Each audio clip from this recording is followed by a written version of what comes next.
Welcome to Prime Cohesion. Please join us as we move forward in this endeavor. We hope you join us for some banter and laughs as we touch on the real life topics that united us. Please be advised, content can be mature in nature and disturbing to some. We're not always the experts, but we strive to do our part to bring awareness to subjects that matter to us and provide support when we can. Let me introduce your hosts, Jason, Smitty, and Tater.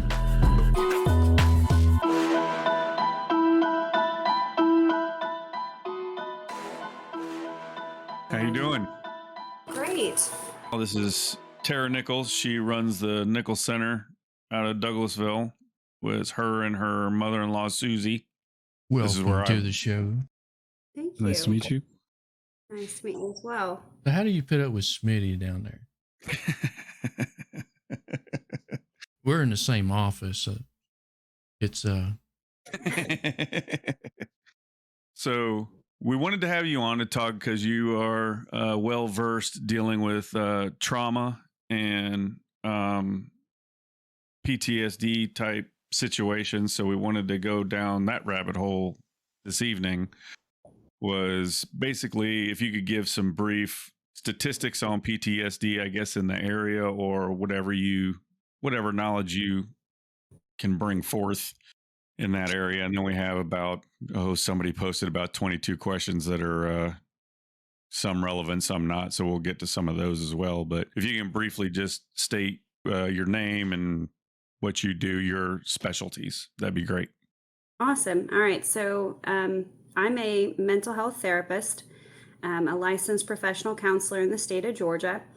And my degree as a mental health counselor, I particularly focus on the brain as an organ. So what that means for me is that just as individuals who are predisposed to developing diabetes or heart issues or other physical illnesses, mental health is a lot like that. There's genetic traits that would predispose certain individuals to being prone to develop, bipolar disorders, depression, anxiety. And based on certain genetic features and the way they manage their mental health as a person navigating life, the way they manage that could directly impact the actual brain, the brain self, and as well as the identity of the person. And for me, it's important to make that distinction because a lot of people will say, well, only crazy people go get help, or only people who have problems go see a therapist. And the reality is everyone who has a car has a car engine. And if you have a car engine, there's certain maintenance and checkups and tune-ups you need to do. And if you don't do those, your car breaks down because the engine breaks down. And the same is with your brain. If you've got a brain, which we assume most people do, that there's certain things that they need to do to maintain that state of wellness, that mental health. And so whenever I work with people, I work from that perspective of treating your brain as an organ, as a real thing that you have to take care of. Does that make sense? Yes. So before we get into the PTSD, so you're familiar with Breacher syndrome then? Similar to CTE? So when it comes to traumatic brain injuries and repeated trauma, you're talking about not just emotional trauma, you're talking about the physical traumas and what that does neurologically to the brain, right? Is that what you're asking? Well, are the symptoms similar? I mean, you could be like PTSD, but it might be mistaken from Breacher syndrome. Okay, so PTSD, post-traumatic stress disorder, which is, so the way you define a disorder comes from frequency, duration, and intensity, right? So you can have what's called PTSS, post-traumatic stress symptoms, and that's a symptomology, right? That's the hypervigilance, the night terrors, the anxieties, insomnia. There's a lot of different symptoms that individuals who experience trauma those symptoms can metastasize in their life. PTSD, what makes it a D is that the disorder impacts their ability to function on a normal level, and it impacts it in such a way that the intensity, duration, and frequency is enough to inhibit their daily normative activities, right? Mm-hmm. And so that's what gives it that PTSD.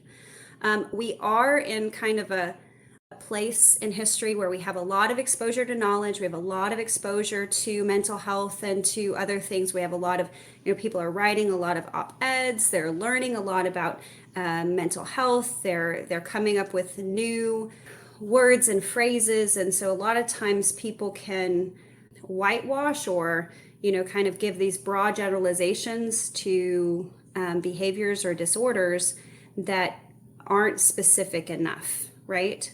And so trauma can be defined in multiple different ways. Trauma just means that there is a traumatic event that's impacted that person. And you can have what they call big T trauma, which is those major experiences like, natural disasters, medical emergencies. The family that I know that just got into the car accident, those are major traumatic events, right? So that's what we would classify as big T trauma. And then you can have what they call little t trauma, which is those small, little painful experiences, those small rejections, the boss that's always, creating problems for you at work, the spouse who never really recognizes the good that you do in your life, the bully or the narcissist who doesn't give you the thing that you need to feel loved, valued, appreciated. And so those small traumas, discrimination, small racist acts, people who, close the door in your face, those things can be over time just as traumatic as those large, impactful moments. So when you're talking about having physical trauma, like you would in a car accident, but then you're comparing it to football players where they're having these maybe smaller in impact, but they're repeated, that's going to impact not only the brain, right? And now you're getting into neuroscience of what that does to the brain, but also you have to think about what that does to the emotions of the person going through that. Gotcha. So there's 3 types to trauma therapy that a therapist would do. Right now I'm not a neuroscientist, so I can't really look at brain scans and talk to you about what all that does inside the actual brain and what medications or lifestyles that would need to change in order to help that person walk a wellness journey who has, those neurological deficits because of their trauma. But on a therapeutic side, there are 3 different ways that you can work through emotional trauma. So they have what they call top-down therapy. Well, first there's symptomology reduction, which is basically things you do to reduce the symptoms the person feels. So when you experience trauma, you have a sympathetic nervous system and a parasympathetic nervous system. And your sympathetic nervous system is basically your alarm system in your brain. So when you as a evolved species have developed the ability to recognize when something bad is about to happen, right? You catch something out of the corner of your eye, you hear a sound, you smell something, and your sympathetic nervous system goes into what they call fight, flight, freeze, or fawn mode. And that, floods your body with adrenaline, and it allows you to respond to that bad thing. When your body's in a state of response, you are, you're on. All the hormones, all the adrenaline, everything's ready to protect yourself or protect the people who you are trying, to save from that bad thing, whatever that is. The parasympathetic nervous system is actually the ability to wind down from that. That is the responder to your initial fight, flight, freeze, or fawn mode. And so that kind of works to calm you down, to say, okay, the threat has been subsided, you are not in danger, the people you love are not in danger, you're okay. And you wind your body and your hormones and your emotions down. Your body at that point your brain has what's called reuptakes, and they go around and they basically clean up the adrenaline that's been dumped and flooded into your system so that you could respond adequately to the threat. So when you're working from a symptomology reduction pathway, what you're trying to do is allow the body to reduce its sensitivity to danger by using pharmacological treatments. So that's putting people on medications. So a lot of times vets, when they return home from the war and they're having night terrors, PTSD syndromes, hypervigilance, or, sometimes, first responders will go through this where they're like, hey, I'm having these symptoms. They will begin putting them on a cocktail of substances, medically induced reduction of symptoms. And that can help reduce the body's natural response to go into that hypervigilance. However, it doesn't actually do anything that heals the emotional trauma. Does that make sense? Yes. Yeah, you're just basically medicating it down, and they're just basically in a fog. Yes. And so it is not a long-term treatment strategy. And so a lot of times whenever I have people ask me, okay, well, I'm dealing with this emotional problem like depression, anxiety, PTSD, insomnia, should I get on medication? Well, if you're starting a treatment plan and you want to reduce your symptoms as the first step into your treatment plan because your symptoms are so great you can't carry them alone anymore, that's a really good thing to consider as one piece to a trauma-informed treatment plan. Does that make sense? The Yes. second form of treatment is called top-down trauma treatment, and that is starting with the individual's triggers. So those are the things that they're going to respond to. Those are going to be, how they feel safe or on guard, and identifying what makes them feel on guard. And then once you notice what it is, you notice that when you're in a room and you're full of people and the noise level gets to a certain level, your PTSD is triggered. And if you don't work a treatment plan at that point, you might have an episode. Or you notice when your wife says this or does this.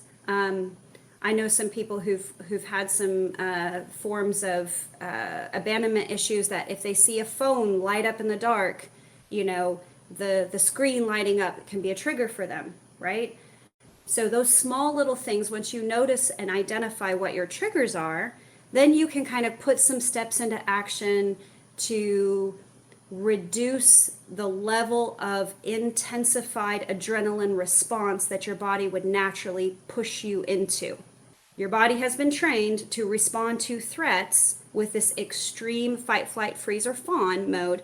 And so when you're triggered, that's what your body's going to do. It's going to charge those engines, and you're going to over-respond to a now normative situation. So you learn to identify those, you work a little plan to calm yourself down, and then that way, when something does happen, you are not overreacting to a now normative plan. So a lot of times people who are returning from, your veterans, your first responders, the people who are coming from high trauma, people who've been in abusive relationships, who've been in abusive situations, when they're in everyday normative situations now, their trauma, the way their body's naturally been wired to respond, is still the same. They have to learn how to navigate that backwards and basically rewire the way they respond to trauma. So that's the second form of treatment. It works okay, but as you can imagine, it takes a lot of maintenance to go around identifying every little thing that might set you off. And you really have to keep a controlled environment in order to not overreact to something that you weren't anticipating. So many times, our current way of dealing with people with trauma, with PTSD, our current way of helping them is to put them on medication. And if they're really bad, add some cognitive behavioral therapy, some CBT top-down treatment to give them a few tools and skills so that they don't go off the deep end. However, it's not a really great method of treatment. When you say The last cognitive skills, what do you mean? cognitive behavioral therapy, is basically that your thoughts, right? How to work through your thoughts, identify what thoughts are maladaptive, right? What thinking you have that's not helping you. And once you identify, okay, well, the way I look at this situation is probably part of the problem, being able to replace those kinds of thoughts with healthier thoughts or healthier responses, different beliefs about yourself, different cognitive processes, and then adding to that new behaviors. So teaching yourself not to throat punch somebody when they ask you something you don't want to hear. Exactly. And so, as a therapist, if I was to sit down with you and say, okay, what was that thing that you believed that they were saying to you, right? So, when someone says something you don't want to hear, there's a belief you have tied to the thing they said that triggered that strong emotional response in you. Right. So, if you're talking to someone and they say, shut up, you don't know what you're talking about, you could choose to hear that as, oh, that person just is closed-minded. Or you could choose to hear that as, that person completely disrespects me, has no respect for who I am. I should gain my respect by teaching them to respect and listen to me. And then you could over-respond, right? So those are two different beliefs in the same scenario. Right.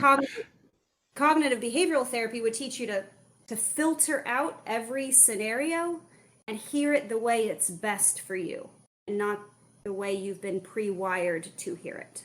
Earlier, you were talking about 4 things, 3 of which I'm familiar with: fight, flight, and freeze. What is fawn? So fawn is a response to trauma that is conditioned. Has anybody heard of Pavlov's dog? Yes. Okay, so Pavlov started this experiment with conditioning a dog to salivate to anticipate food when hearing a bell. They've actually continued Pavlov's dog's experiments to many, many other layers of in-depth behavioral responses, to where you can actually condition a dog to not escape from torture, even when it would be extremely possible and easy for them to leave their cage. And that's a point of conditioning. Fawning is when the individual who's being traumatized is conditioned to seek to appease the abuser in order to prevent the trauma from impacting themselves or others even further. And you see this a lot with children who've been raised in abusive households, or Domestic women. abuse. Yes, domestic, exactly. So if I see this person's escalating and they're becoming more and more angry, and I realize the trauma that's going to happen, so as I see their anger, I'm going to respond with fawning, which is to try to appease them in order to reduce the level of harm that would happen to myself or others around me. Sounds almost like it's a little bit akin to Stockholm syndrome somewhat, where they sympathize with their captor, but there's more them just trying to protect themselves than anything. Yes, and you'll see a lot of this happen where you have an older sibling who is trying to protect the younger siblings, or a wife trying to protect the children, or even sometimes a husband trying to protect the children from the abusive spouse. You can have these scenarios where it's a protective feature, but once they leave that scenario or they're in a different relationship, they're over catering to other people's needs and basically bleeding themselves out emotionally. They're not ever considering how that impacts them, because they're so worried about what happens to everyone else around them, and they never care for themselves. Gotcha. That sounds exhausting. Yes. And I would say, because when you have veterans, you have first responders, you have, everyday people who live, everyone experiences trauma, whether it's big T trauma or little t trauma. Everyone is experiencing this on a regular basis. And people with that operate within relationships or come from families in which they didn't have that good love and support in their lives, they're more likely to adopt those negative cognitions, those negative beliefs about themselves that predispose them for that disorder. There's a lot of evidence that individuals who have had a really solid, loving home, really great parents, supportive caretaker, maybe it wasn't their parents, maybe it was their grandparents, but had somebody who really was there for them and really gave them that strength and security in their early years. When they go through trauma, they reset back to that healthy perspective of their life. And that traumatic event shrinks down to just that event. It was just a bad thing that happened to them.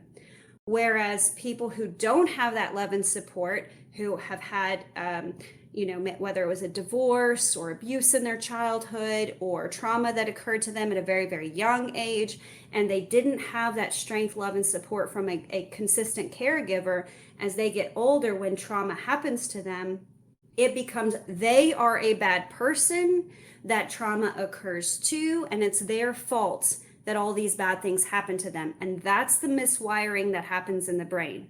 So the belief structure that they operate on is based on their own injuries, their own mental health injuries, and not the bad thing that happened.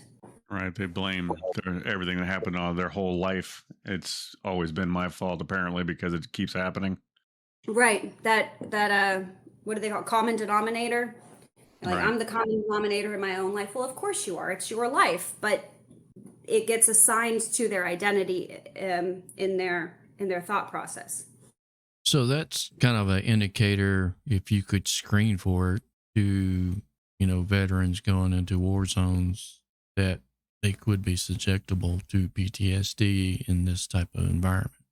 Well, I mean, you're talking about tough individuals who have joined a cause to protect and serve their country, whether it was to escape their abusive or maladaptive childhood, or based on a desire to have a purpose greater than themselves. And you're asking them to be vulnerable about the wounds that they carry before they even get to battle.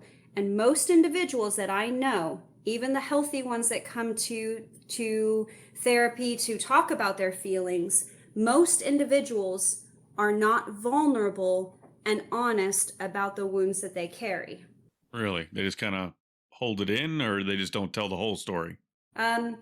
Most people suck it up. They don't trust sharing, because if you think about it, if I shared something with you that was deep and painful, and even talking about it might compromise me emotionally, and you then had this piece of knowledge about me that you could either use to judge me with or create a space of empathy.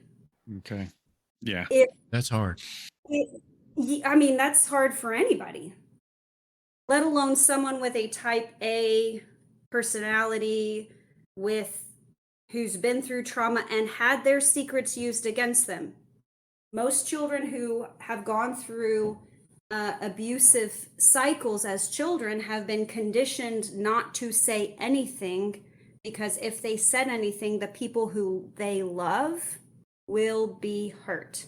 Most children take abuse from people that they love. They love the person who's abusing them because it's usually their parents or family member that's close to them. Right. And Somebody close. Right. So why would they tell something bad out of self-preservation that gets the other person hurt? Do you think that's one of the reasons why we have such a problem in this country with veterans and first responders, PTSD, and them not opening up because they don't know how? You think that's the biggest reason why? Not that there's not help available, it's just they're not seeking it. Yes, I think that that's a big piece to the puzzle. I think that as a whole, we have only recently started opening up to the fact that because people who are facing mental illness, the way they carry their mental illness and the way they manage their mental illness is so various. It could mean anything. Somebody who's mentally ill could be mean well, they just lay on their couch and binge watch Netflix and eat too much ice cream and don't leave their couch, and that's a mental illness. Or they could be the types of people who are stalking other people or hurting other people or shooting up schools. And so there's such as vast as neurobiology is and neurodiversity is as vast as mental illness. So when you say the word mental illness, nobody wants to be associated with that because it could mean anything. And no one really understands the gravity of what that could mean. It seems like the only time they use it in the media or in the world at large, it always means something negative. It's never anything positive. Right. So when you have, like we had the athlete in the Olympics, the gymnast who wanted to step down for a mental health day, when you have cases like that, even in moments like that where it could have potentially been a very positive thing to protect that athlete, to protect the team effort, even that was criticized on a great scale because, people were saying, oh, well, she's just mentally weak. Right. We're just now working on building and changing the stigma. We're just now working on the fact that we as a society need to consider that we are all going through trauma. We are all experiencing suffering. Life is filled with suffering. It's how you face that suffering that really matters. Who you have around you. Who you have around you, the skills you have, everyone who goes, even the best parents will cause some kind of deficit within their child's development. We're not perfect.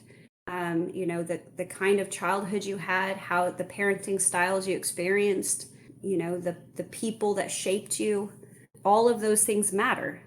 Let me ask you this. Is the family unit, as like when I was younger, is completely different?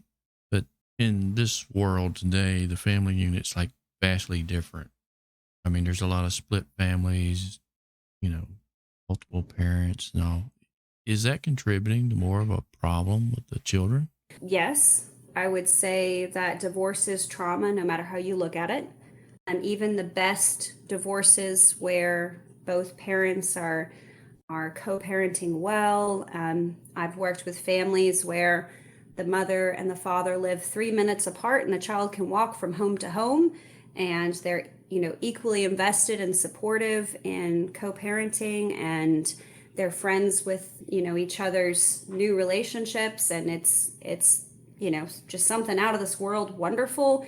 Even that is traumatic and difficult for children to process, because we all have this deep need to see our family unit and the people we love together and connected. It doesn't mean that people who are in abusive relationships or in relationships that are non-viable should force the issue to stay together for the sake of the kids, because that also can be very detrimental to children.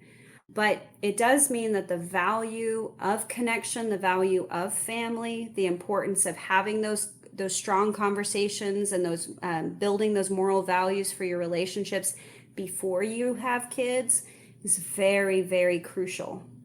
Because once you have kids, the damage that it creates to separate those families is so much deeper than just your broken heart. It's their life. Yeah, I can see where that would be. My parents were divorced when I was real young, but I guess I dealt with it pretty good. Yeah, you turned out all right. Yeah. I had a good. My mother was quite supportive, so I was okay in that regard. Oh, your mom's cool. Yeah. I've never met your mom, but I think she's cool. No, I talked to her on the phone a few times. I'm wrong. I think you have.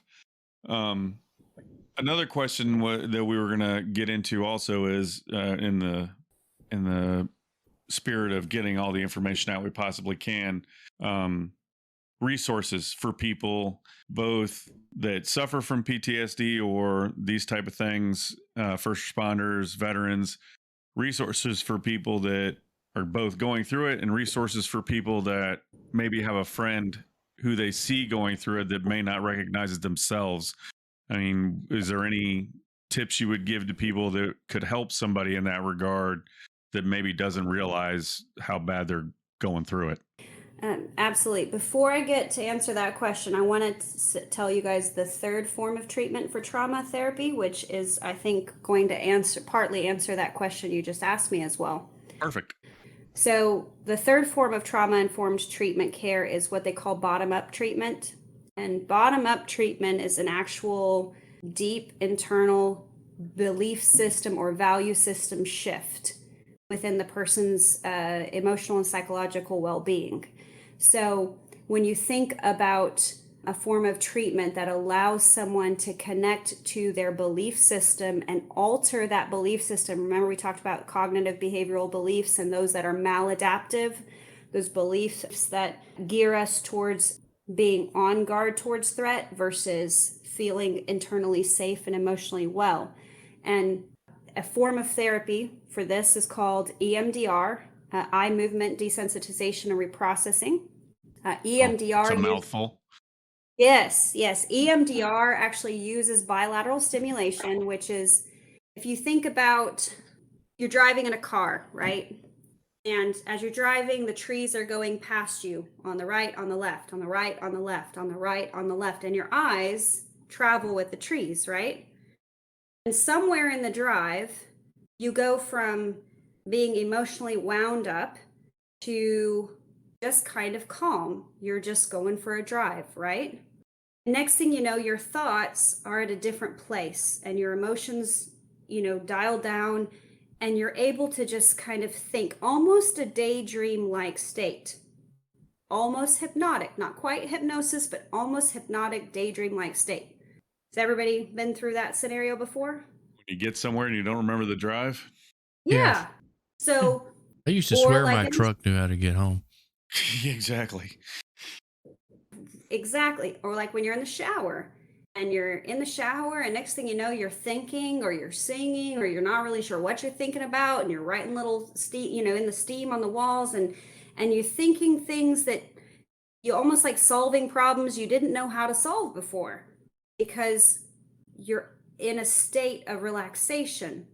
That dreamlike state actually increases brainwave activities.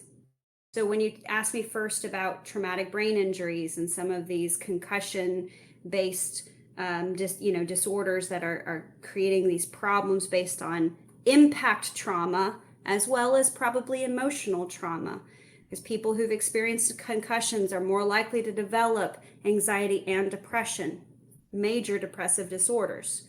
This meditative, dreamlike state through bilateral stimulation actually increases brainwave activities and connects the different sides of the brain. So you have right brain and left brain, right? You're more creative, more imaginative side of the brain, and you're more logical, you're more analytical side of the brain. You also have your base brain, which is your instinctual brain that you were born with, that developed early on in life. That's where a lot of your sympathetic nervous system responses are housed inside that brain stem that triggers the hormones that responds to trauma. But then your higher level of thinking, your cognitive functioning, that's the top brain, right? And that's develops post-teenage years. When you have a teenager and you're like, are you dumb or something? Most likely they are, because that cognitive part of the brain has not finished forming. It's actually going through a process of growing that's going to take up until they're 25 years old. Your brain does not stop growing till you're at least 25 years old. Good Lord, I got 8 more years of this boy? Yes. Being an idiot? Yes. So those 4 sides of the brain, right brain, left brain, top brain, bottom brain, base brain, those trauma disconnects their ability to work together. And when you go through a traumatic experience, the memories are stored like a broken jigsaw puzzle. So one piece of the memory is over in one side of the brain, another piece is way over here.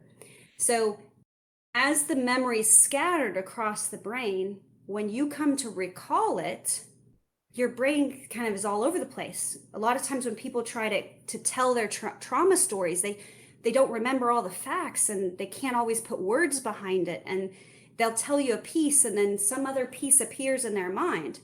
Using EMDR, the eye movement desensitization and reprocessing, allows people to connect with the different sides of the brain through that bilateral stimulation that kind of brings on that semi-hypnotic, relaxed state that connects the different sides of the brain and allows them to recall more of the memories than ever before.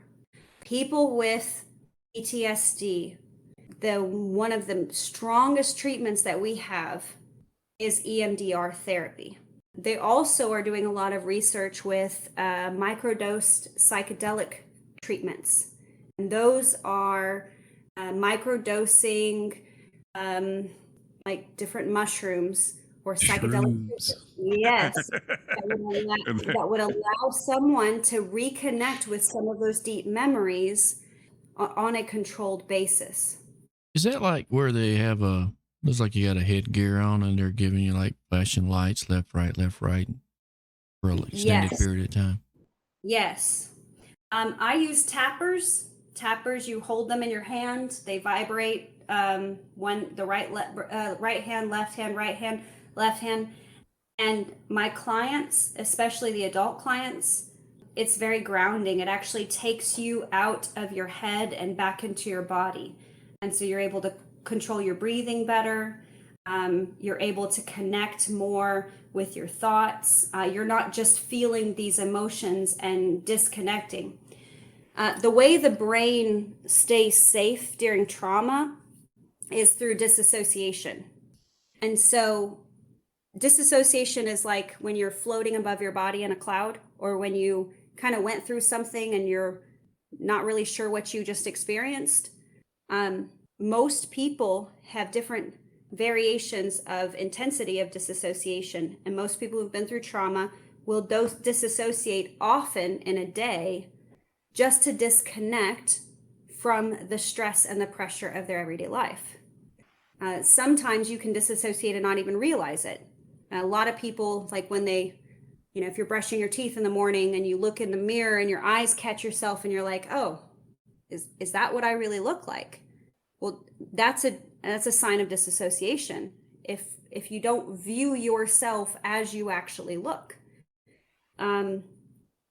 Sometimes people will be, like you said, arrive somewhere and they're not even sure how they got there, or have experiences where they don't feel like themselves.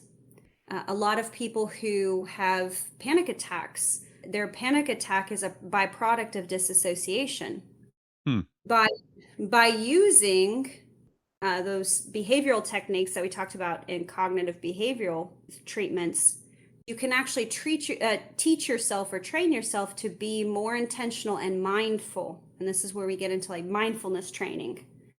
Mindfulness training is putting your mind, your actual brain identity, the identity self of you, back into your everyday physical body. And so if I think about this right here, like where I am right now, I'm sitting in my dining room. I'm sitting on this chair. This chair is kind of uncomfortable. I can feel pain in my lower back. I can see the room around me. I can see a gray wall and a white wall. And I stop and I think very specifically about where I am, what I'm doing. Can I smell anything? What can I smell? Is there anything I can hear? And you connect your intellectual self with your actual surroundings. And that reassociates yourself and will allow you to stay more physically present. So a lot of times people with PTSD, they will begin spiraling into a flashback episode or into rage or anger. And that's simply because they have disassociated from where they're at, and their brain self, their memories are taking them to a place where they feel unsafe. And so they might be physically safe in the moment, but their brain is somewhere unsafe, right? The brain is back where the trauma was, wherever that was. Right. And so using EMDR, bilateral stimulation, And you can do that in session, but you can also learn tools to ground yourself. Like I will touch the insides of my, it's between my index finger and my thumb. There's a little stress point right between there. And if you pinch that, that will reassociate yourself. It's a nerve. There's certain pressure points. Tapping is another really, really good tool for trauma-informed treatment to ground yourself and to be mindful. You can tap along the sides of your face, around your eyes, around your nose, around your chin. You can tap your heart center. You can do systematic muscle relaxation, and that's where you go from either top down or bottom up, focusing on each muscle group, tightening, releasing, tightening, releasing. Breath work, breathing work like you learn in yoga, breathing in, breathing out, holding that breath. Any kind of body work, right? And this is where you get into people that experience emotional breakthroughs through Reiki, people who experience emotional breakthroughs through restorative yoga. Sometimes men will work out in the gym. Well, not just men, but people will work out in the gym to work through their traumas. Those physical moments, those breakthroughs for the physical body will help ground the brain self and reassociate themselves to their physical body. Yeah. Tai Chi, I think, is. Tai Chi is a brilliant form of this. Yes. Yes. Another thing to think about is, maybe not even something so as robust. A lot of times individuals who might be physically challenged, maybe they've had an injury or they've lost a limb, or, they're not able to get up and go to the gym all the time or go to yoga or whatever. They will do rhythmic needlework. So crocheting, knitting, cross stitch, anything with their hands that's rhythmic. That moving back and forth of right hand, left hand can actually, again, ground the brain and allow the body to connect back to what it is they're focused on and allow the mind to rest. Anything repetitive? Yes. Repetitive, tactilely stimulating, and restful. I think sometimes this is why we love the ocean so much, right? The ocean, the noise, the blue, the color blue is very soothing. Colors are a big part of our psyche. The fact that I'm not at work. Right. That's a big part of it.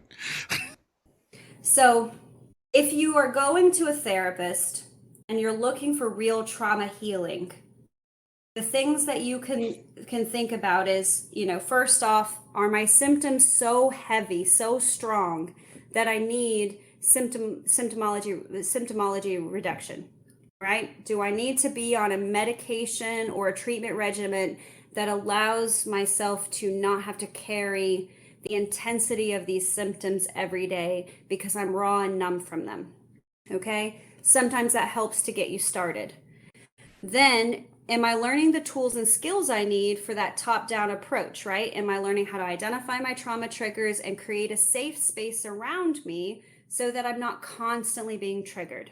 And then lastly, am I doing the work, that internal emotional relief work, EMDR, the yoga, Tai Chi, physical safety, that allows me to increase the safety I feel internally, not just managing my environment, but internally feeling safe within myself, that allows me to feel healed and whole as a person. When you have a trauma-informed treatment plan that does at least 2, if not all 3 of these forms of treatment, then you're going to have something that really can help you walk through healing. I usually tell people, as long as you walk into the woods is as long as you're going to have to walk out of the woods. So if you have been walking a trauma-filled life for 5, 10 years, 15 years, 30 years, then anticipate that that's going to be the length of the treatment journey you're really going to have to walk. And this is a wellness lifestyle change. This is not a fad diet, right? You're not going to go to 12 weeks of therapy and be cured. You're going to have to shift your lifestyle that allows you to manage your brain the same way you would take care of a really nice car. You're going to want to have those things in place that allow you to feel safe, cared for, do things to reward yourself when you're taking care of yourself, get plenty of sleep. We as a nation do not get enough sleep. You need to have vitamins and minerals. I mean, a lot of the mental health problems we face today are exacerbated by mineral deficiencies and terrible food. You're saying So- fast food's not good for you? Right? Is that what you're saying? Right. I can't Yes. afford real food. And a lot of times we're taking cheap supplements, right? These are supplements that have sat in a warehouse for 6 years and, got processed way down and wherever. They have no FDA regulations on them. There's no standard of care for them. Like they're just things people put in a capsule to make money. And so you need to know that if you're going to eat, if you can eat organically, if you can be mindful of your mineral intake, if you're not going to eat, amazingly with lots of fruits and vegetables or good solid meats and proteins that are, ethically sourced and good for you, if you're not going to do that, but you're going to do like supplemental, magnesium or, different things to, I take some amino acids and stuff, make sure that where you're getting your supplements or you're getting the things to strengthen your brain's health, that you're getting them from responsibly sourced, good quality, bioavailable, solid researched places. Yeah, there's a lot of tainted product out there. We touched on that a little bit in another podcast. Me and Tater were talking about it, getting, when you do your supplement research, make sure it's third party tested and it's not just the people that are selling it that are telling you it's good. Right.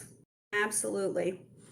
So another form of at home, something you can do at home that I do a lot of is heat therapies. There is a lot of research that infrared saunas, infrared heat therapy actually induces a fever-like state in the body, which reduces the swelling that would be along the soft tissues of the body. I don't know if you remember when I said at the beginning of today's conversation, we were talking about how your body goes through that adrenaline dump, right, in order to respond. Yep. And then when your parasympathetic nervous system kicks in to kind of clean it up, well, when you've gone through an adrenaline dump, your reuptakes, there's too much chemical for them to just put nicely back on the shelf and say, okay, we're going to use that for later.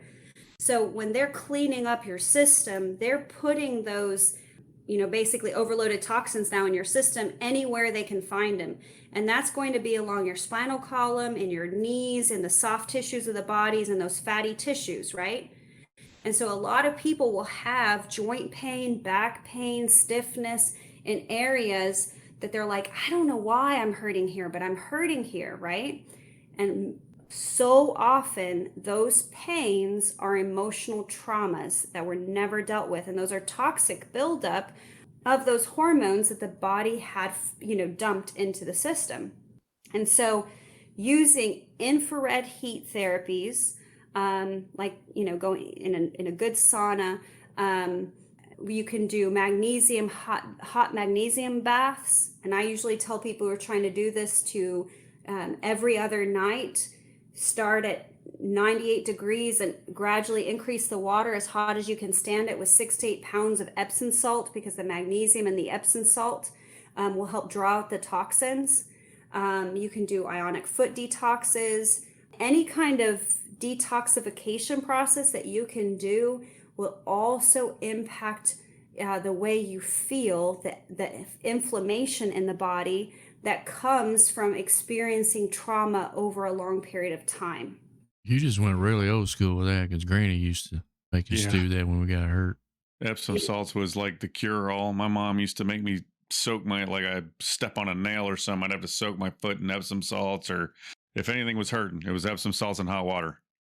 Well, also to lean on Granny's wisdom, all the rage are these weighted blankets, right? Everybody wants a weighted blanket. My wife's got one. They're amazing. They actually help you sleep deeper. They reduce that nervous fidgeting that you have at night, and they put you into a state of relaxation. Granny had homemade quilts. Yes. You went to her house, it was not one homemade quilt, you had like 6 on the bed.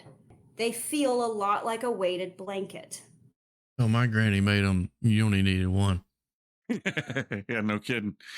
Or you weren't getting up. Right? So a lot of the wisdom that we've gotten away from, we're actually finding neurologically impacted our mental health so much more before. You know, those homegrown vegetables, a lot of what we need to be eating is locally sourced fruits and vegetables, because that has the nutrients that we need for our brains to live and thrive in the environment we're in. A lot of the practices that we had back in the old school days are practices that prevented mental illness we just didn't even know. Yeah, you didn't have a choice back then. It was you ate what you grew. Yep. Right? I remember when you had a grasshopper. If you weren't old enough to work, you'd go out with Granny to the field, and she would pick what was being cooked that day. Yep. And she'd hold her apron out. We all run around and grab whatever she told us to get, and we put it in her apron, and we all go back, and she teaches how to prep it and all that. Peeling purple holes and shucking corn and don't jump the potatoes. Fence. If they say don't jump that fence, yeah, I learned that lesson. That bull will get you. There's so many minerals in the soil. It's another form of grounding process where you go out barefoot and you just allow your feet to touch the soil, and that can be healing, because your feet actually has pores on it that absorb certain things, right? This is why you don't go barefoot, out in a public restroom, right? Because you're going to absorb the germs that are on the floor. But the same is true for absorbing the minerals in the soil. And there's a lot of richness to the earth. And we as a nation, we do not spend enough time in it. We do not put our hands in the earth. We're not out there working and processing and spending time in nature. And again, that goes back to the EMDR treatment. When you're outside in nature, a long walk in the woods, gardening, connecting with nature, spending time with animals, that can do so much for therapy. That can do so much for your mental health that we totally undervalue in our current modern high technology and lifestyle that we live. Yeah, they have a lot of that at most of those psychological retreats and stuff like that. There's a lot of, it's mainly earth and nature stuff that you do. There's animals and outdoor activities mainly. Get out of the house, get out of the room, get outside. Yep. So to answer your question about, what I would recommend for people who are walking through PTSD, and whether that PTSD comes from, big T trauma events, or whether that comes from small daily life that just has exhausted the soul. Human connection is one of the biggest things that you can do. So if you're going to find a therapist, yes, sometimes finding a therapist who can meet you online is better than no therapist at all.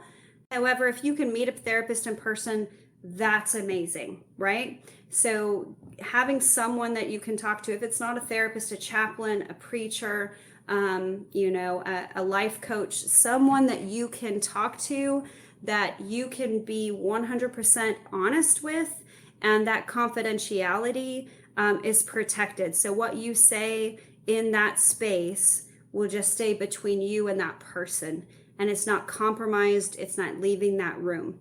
And having someone that you can trust on that level, whether you are in an episode of a disorder or whether you are not, to me, just having someone that you can reach out to is so important.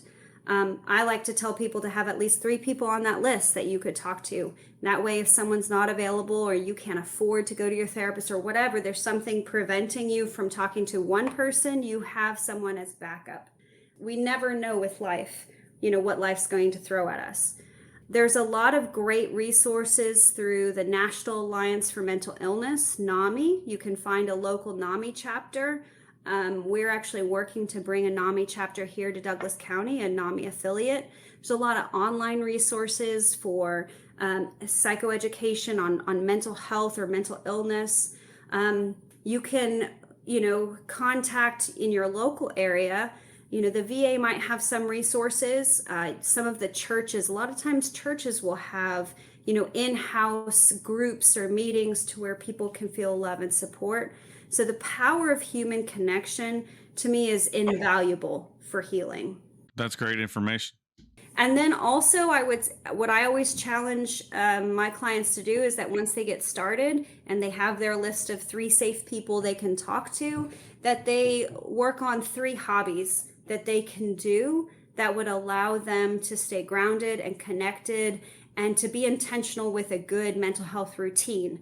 So wake up at the same time every day if you can, go to bed at the same time, reduce phone usage or electronics an hour before bed, work on a good sleep, going to bed routine, a cup of hot tea, sitting under a melatonin light, using your infrared heating pad, whatever that is, hot shower in the evening, whatever. And then to eat solid, good foods. So much anxiety and depression just comes from an imbalance in our daily routines.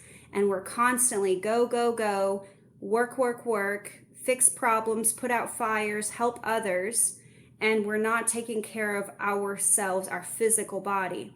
So having that good routine and then having hobbies or athletics or yoga or something that allows us to stay in that meditative, grounded state at least a few times a week to where we can recharge our emotional batteries. Yeah, that's definitely helped us. Me and the wife like to go kayaking and do that kind of thing because it just gets you out there and you just forget about everything for a while and float the river. Absolutely. And then I would say, like you were saying, you and your wife, you have this activity. If you are experiencing PTSD, if you are able to connect with your spouse and have those honest conversations, a lot of times in relationships, someone will be suffering and they'll be afraid to even say it because they're not really sure if they're crazy or not. They're not really sure what's actually going on for them. And so having those conversations where you're checking in one with another is so important. So if you know your spouse is struggling, or if you're struggling and you need to at least say it, hey, I'm feeling triggered. I'm not sure why. Maybe I'm crazy right now. I don't know, but something's off and my anxiety's up and I feel triggered. Having someone where you have that safe conversation with in your home is so helpful. Definitely. Having that connection with especially your closest confidant is definitely, in my mind, a necessity. Absolutely. I got lucky in that respect. You did. Your wife's awesome. I love her. I think even with like your kids, I think sometimes a lot of times people will be struggling and they'll be afraid to let the people closest to them know, and they're just trying to keep it all together. And so they're not having that honest conversation that says, hey, right now I've had a bad day, or I'm really not feeling good. Mommy or daddy is very stressed out. I'm going to need a few minutes. Can you give me a timeout? Let me take a few minutes and then we'll come back to whatever it is that you want to tell me about your video game or your day at school or whatever. Right.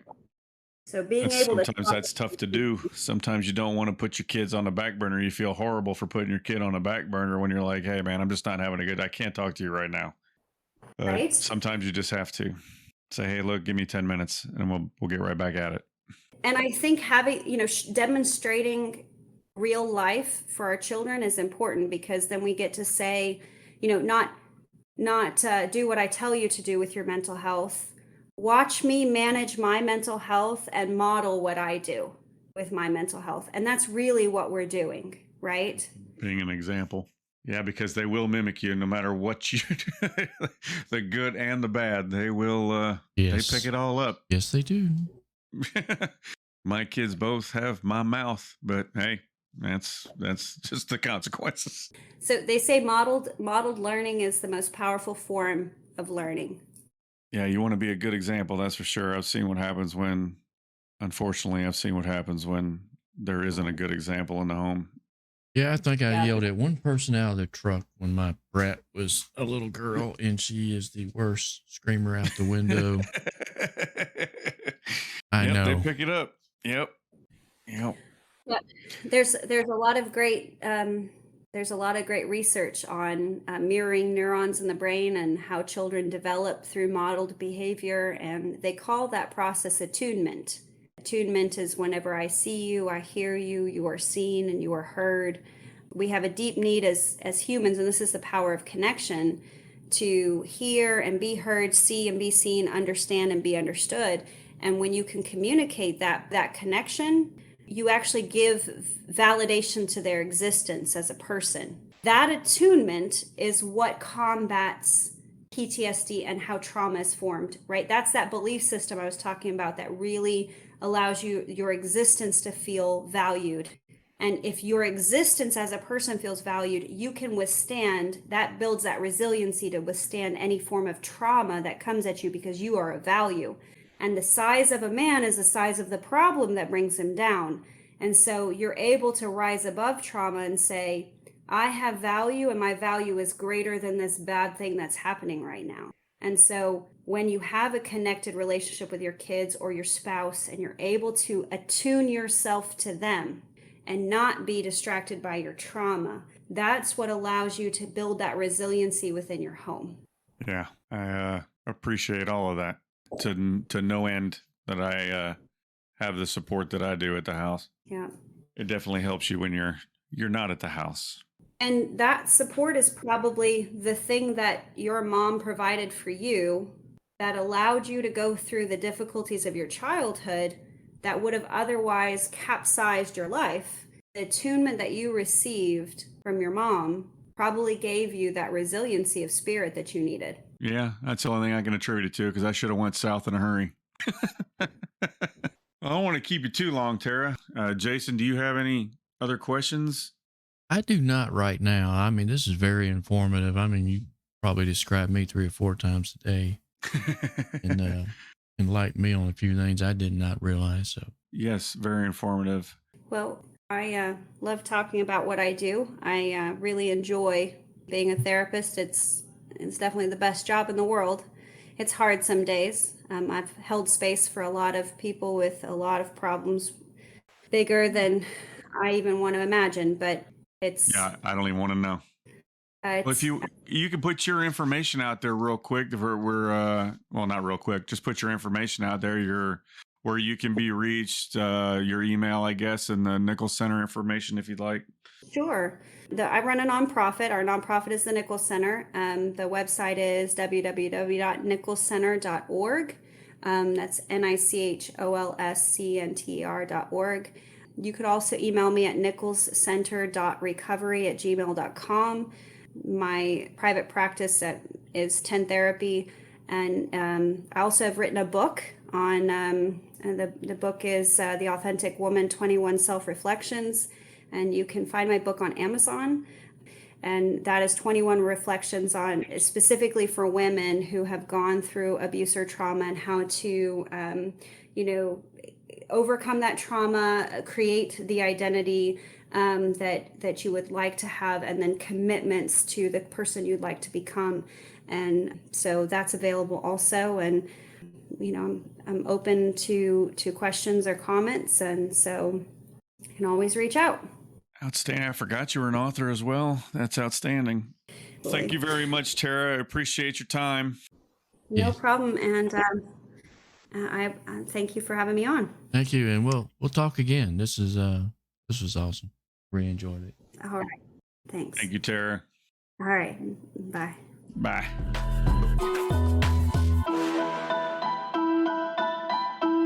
Thank you for joining us. If you have any questions or comments about the program, we can be reached at primecohesion@gmail.com. You can find the Nichols Center at www.nicholscenter.org/Guardians Project, or 404 736 2267.